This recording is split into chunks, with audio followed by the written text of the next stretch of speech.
ni ishuri ryigisha imyuga yo gufotora bijyanye no gufata amashusho cyangwa se no gufata amafoto ariko kandi no kubitunganya bigezweho rwose ibyo bita video editing ubwo ntago birangira mu gufata amashusho n'amafoto gusa ubwo hiyongera no kubiyatunganya no kubyeditinga bitewe n'ubushobozi bwawe kuko nubundi iyo tugiye kuri tele ku kazi uba ugomba kumenya ngo ndafata amafoto gusa nyuma mu byo bita post production babinyeditinga cyangwa byeditingira iyo ushaka rero kubika amafaranga menshi wiga no kubyeditinga kugira ngo uzabikore ibyo bintu byose harya mwakira abantu bose cyangwa hari icyo mu bose abize abatarize ishuri ryacu ryaje nka kwa kundi Yesu yaje areba abantu amasomo yacu urumva ko ari amasomo yakozwe n'abazungu ariko twashyize mu kinyarwanda hano n'umuntu utarize yabasha kwiga ibintu byacu kubera iki 80% ni pratique 20% niyo theory kubwira umuntu ngo ifoto bayikesha gutya muri kweditinga cyangwa muri gufotora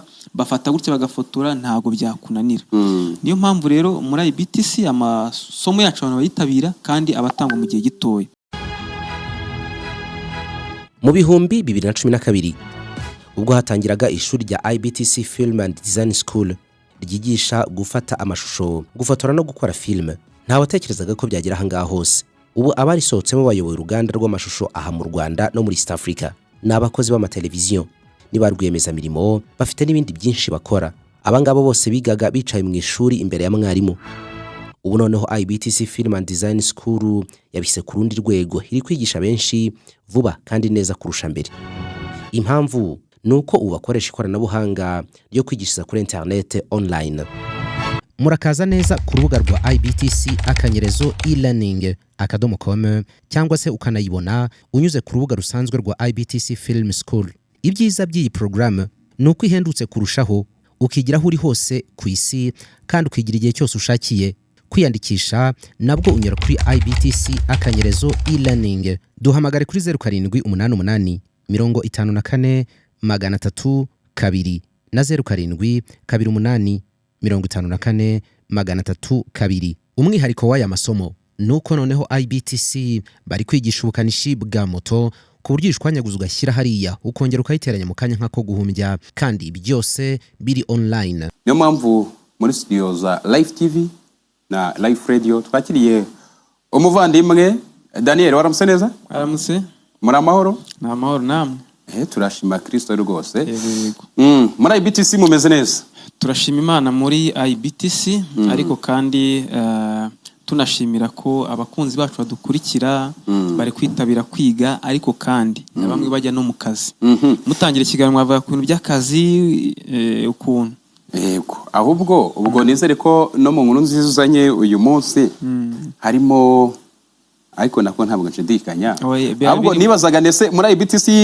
abantu bakomeje kwagura ubumenyi bakomeje kuza ari benshi yego reka tubanze tubibwire ndi Daniel Byiringiro kuko ashobora kurimo n'abashya nturuka mu kigo cyitwa IBTC Film and Design School cyangwa se Innovation Business Technology College uko magambo arambuye ni uje uvuye harya no guturuka no kuva izo maka mwasiye ubwashize yego tukomeze nta kibazo barabyumva ni ishuri ryigisha imyuga yo gufotora bijyanye no gufata amashusho cyangwa se no gufata amafoto ariko kandi no kubitunganya bigezweho rwose ibyo bita video editing ubwo ntago birangira mu gufata amashusho n'amafoto gusa ubwo hiyongera no kubiyatunganya no kubyeditinga bitewe n'ubushobozi bwawe kuko nubundi iyo tugiye kuri tele ku kazi uba ugomba kumenya ngo ndafata amafoto gusa nyuma mu byo bita post production babinyeditinga cyangwa byeditingira iyo ushaka rero kubika amafaranga menshi wiga no kubyeditinga kugira ngo uzabikore ibyo bintu byose harya mwakira abantu bose cyangwa hari icyo mu bose abize abatarize ishuri ryacu ryaje nka kwa kundi Yesu yaje areba abantu hari igihe umuntu ajya kwiyandikisha avuga ngo ugomba kuba wenda afite indangamuntu cyangwa afite diplome indangamuntu ni ibisanzwe ariko diplome hoya upfa kuba wumva ikinyarwanda yego amasomo yacu urumva ko ari amasomo yakozwe n'abazungu ariko twashyize mu kinyarwanda hano n'umuntu utarize yabasha kwiga ibintu byacu kubera iki 80% ni pratique 20% niyo theory kubwira umuntu ngo ifoto bayikesha gutya muri kweditinga cyangwa muri gufotora bafata gutya bagafotora ntago byakunanira niyo mpamvu rero muri IBTC amasomo yacu abantu bayitabira kandi abatangwa mu gihe gitoya uyu munsi turi tariki 4. Promosiyo yararangiye? Oya, promosiyo irarangira ejo.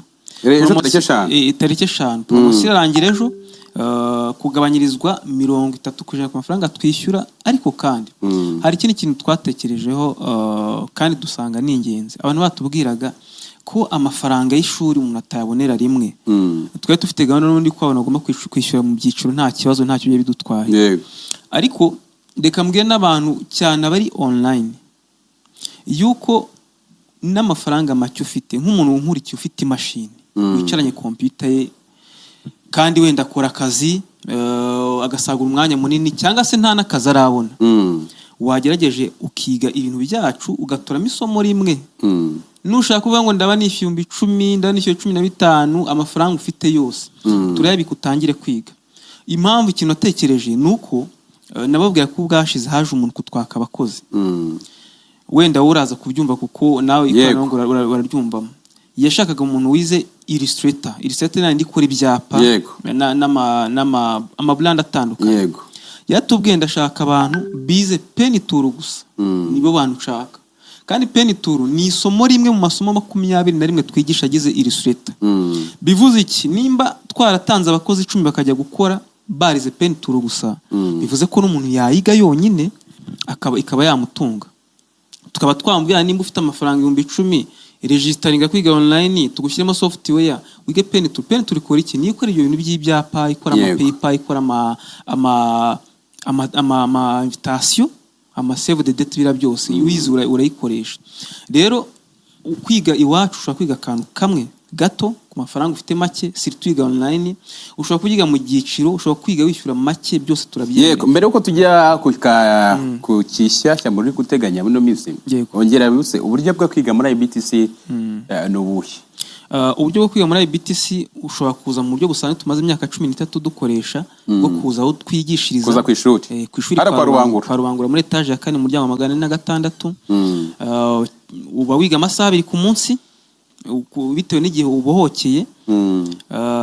Ushobora kwiga ku gatandatu saa 2 kugeza saa 8, ariko hari n'uburyo bworoshye bwa online kwigira iyakuri. Ndashimira abantu bari muri Central Africa kandi babyumvishaka kuri Life Radio. Nize kuvanga kuri Life Radio, ngenda mu nzira umuntu aranyandikira ambwira ndashaka kwiga, aratangira ariga, yampaye n'undi munyeshuri bari muri Central Africa. Ariko bibutse ko iyo umuntu aje kwiga iwanyu aciye muri Life Radio, akavuga ko yabyumvije kuri Life Radio, uburyo byoroha mu biciro. Uburyo bwo byoroha mu biciro nuko Life Radio cyangwa se Life TV wowe dukurikiye bakwishyura 50,000 ku isomo twishyuza 100, bakwishyura 50,000, none wowe uzishyura 50,000. Yego, bivuze ko aho kuzishyura package y'100 uzishyura 50 kuko already baratanze. Nuvuga ngo buri somo umuntu agiye kwiga, bivuze ko Life Radio, Life TV byamyishyura icya kabiri cyo yagombaga kwishyura. Bivuze ngo ujya kuri internet wandikamo akadomo IBTC akanyerezo e-learning.com. none ugera aho bakubaza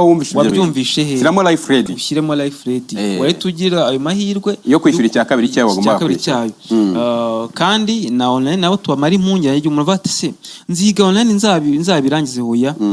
Ushobora kwiga online nka photography cyangwa kamera cyangwa gukora ibyapa, ukajya uza gukora pratique muri weekend, turabyemera ibintu byacu byose. Yego. Hanyuma Daniel, we tunasoza tubwire muri IBTC muri no minsi murateganyiriza cy'abantu, cyane cyane ko urumva promosiyo isanzwe itagihinduka nuko wigiye online akavuga ko ibyo bintu yabyumvishe kuri Life Radio, aba yarishyuriwe 50% by'ikiguzi cyo kwiga.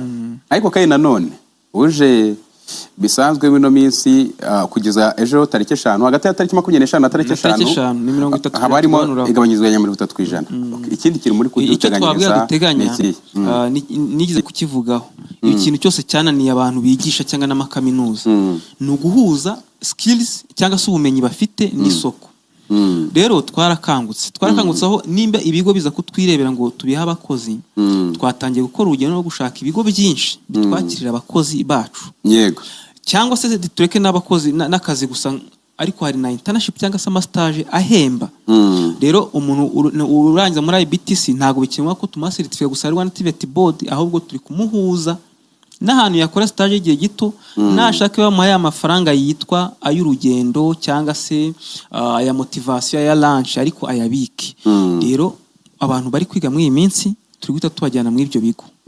nubwo atari byinshi ariko turi gushaka ibindi ku buryo bizaba byinshi kurushaho. N'umuntu namara kwiga tuvuge nka Photoshop, jya muri studio editing amafoto tuguhuze nabo, nibashaka baguhemba aya mafaranga atapendega ariko bizagira aho bize. Dusoza rero abantu bashaka kwiga ubwo batuvugisha mu gikari kuko bitashobora ko tumara umwanya munini. Bahe nimero bahamagaraho uzana kutwibutsa aho muboneka mu buryo bwa internet.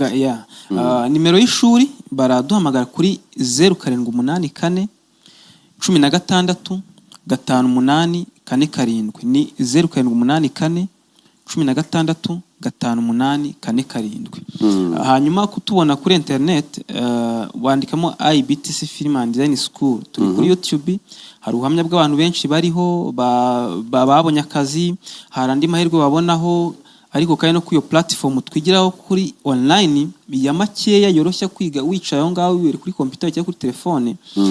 Ni y3.ibtc/e-learning.com. hari amasomo y'ubukanishi bwa moto, hari amasomo y'amategeko y'umuhanda. Mu gihe gitanzajya nza mvuge buri somo n'akazi umuntu yakora kugira ngo abantu babyumve neza. Yego rwose. Murakoze cyane. Hanyuma murakoze cyane Daniel, dusubiza abantu bo muri IBTC. Turabasuza cyane kandi turabakumbuye namwe mudusure mugere mugaruke. Yego birakwiriye cyane ko ndumva ubumenyi bugenda bwaguka kandi natwe tuba dushaka kugenda twagura ubumenyi dufite. Yego murakoze cyane. Hanyuma ubwo dushimira cyane n'abadukurikiye n'abakomeje kwiyandikisha kujya kwiga muri IBTC Film and Design School. Ariko akaga kabaho rwose. Ubwo uzi wa muhungu wanyiciye amafoto uko ambwiye ngo rekamo amafaranga ngo twongere dukodesha imyenda y'abageni ngo nawe yongera dufotore nkaho birimo kuba. Hanyuma se ubwo gitifu muramuhamagara nawe muri iyo kinamicora? Suko kandi ubundi nakubwiye ntibishinge IBTC rwose nibo bahanga mu gufotora ibirori. Sinzi niba uri kumva karite byikorewe n'abarimu babyigisha. IBTC uyu ni wa mwarimu usobanutse ku mashusho bigashimangirwa n'abo yareze bahagaze neza ku isoko ry'umurimo. IBTC byayiteye ishema, iti byiza bikeneye akanyuzo, ituzanira IBTC production. Ariko tekereza umutoza wo guhamiriza yigiriye mu mudiho aho ntabwo ashakisha. Ushaka filime documentaire ikoze kinyamwuga, urifuza ubutumwa bwamamaza ibikorwa byawe bikaba kimenya bose, egera IBTC production. Kimwe nawe ufite ibirori wifuza ko bitazibagirana cyangwa uri umuhanzi ukeneye clip y'indirimbo, nibavuga IBTC production uzumva ifoto ikeye yayinde yivugira iwabo wa graphic design na web design. Ibi byose kandi bigakorwa bitakugoye mu giciro mu kanya nk'ako guhumbya. IBTC production ni Kigali kwa Rubangura muri etage ya 4 mu muryango wa 406. Wanahamagara kuri 0788558094. Ese we babasore bawe babona akazi bakirangiza umwe mukuru atukanshakira amafaranga ngacuruza ingaye murumuna we ati nge nyihera make nge muri IBTC kwiga film making. Ubwo uzi byabaye nyagucuruza amafaranga murumuna we wiyigiye umwuga ubu no mukire ni utunze imiryango ngo uzashobora hanze. IBTC Film School ni kwa Rubangura muri etage ya 4 mu muryango 406. Wanahamagara 0788554302 bitize ukajya ku rubuga wa@ibtcfilmschool.com. Mu bihumbi 2012 ubwo hatangiraga ishuri rya IBTC Film and Design School ryigisha gufata amashusho, gufotora no gukora filime, nta watekerezaga ko byagera ahangaha hose. Ubu abarisohotsemo bayoboye uruganda rw'amashusho aha mu Rwanda no muri East Africa. Ni abakozi b'amateleviziyo, ni ba rwiyemezamirimo, bafite n'ibindi byinshi bakora. Abangabo bose bigaga bicaye mu ishuri imbere ya mwarimu. Ubu noneho IBTC Film and Design School yabise ku rundi rwego, iri kwigisha benshi vuba kandi neza kurusha mbere. Impamvu nuko ubakoresha ikoranabuhanga ryo kwigishiriza kuri internet online. Murakaza neza ku rubuga rwa ibtc/e-learning.com cyangwa se ukanayibona unyuze ku rubuga rusanzwe rwa IBTC Film School. Ibyiza by'iyi program nuko ihendutse kurushaho, ukigiraho uri hose ku isi kandi ukigira igihe cyose ushakiye. Kwiyandikisha nabwo unyura kuri ibtc/e-learning. Duhamagare kuri 0788 54 302 na 07 28 54 302. Umwihariko w'aya masomo nuko noneho IBTC bari kwigisha ubukanishi bwa moto ku buryo ishwanyaguza ugashyira hariya ukongera ukayiteranya mu kanya nk'ako guhumbya, kandi byose biri online.